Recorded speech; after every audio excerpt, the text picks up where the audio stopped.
গীবত হলো তোমার ভাইয়ের এমন আলোচনা করা, তোমার ভাইয়ের এমন আলোচনা করা যে আলোচনাটা তোমার ভাই শুনলে পরবর্তীতে মনে কষ্ট নিতে পারে। আমি আমার ভাইয়ের এমন আলোচনা পর্যালোচনা করলাম তার উপস্থিতিতে, পরবর্তীতে সে যদি শুনে মনে কষ্ট নিতে পারে, ওই আলোচনাটার নাম হলো গীবত। হুজুর, আমরা তো যেই দোষের আলোচনা করছিলাম ওই দুষ্ট তার ভিতরে আছে।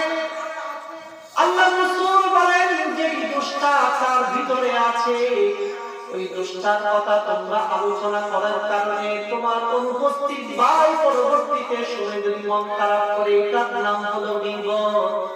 আর যদি ওই দোষটা তার ভিতরে না থাকে, এটা হবে তুহমত, যেই তুহমতের গুনাহ গীবতের গুনার চেয়ে অনেক বড় মারাত্মক। গীবত করলে মানুষ মজা চলে, গীবত করলে মানুষের ভালো লাগে, আনন্দ লাগে।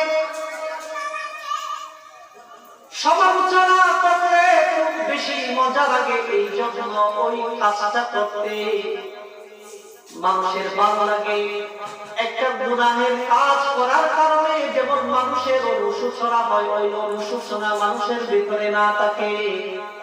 এই জন্য অনেক সময় গীবত করার পরও তার তাওবা নসিব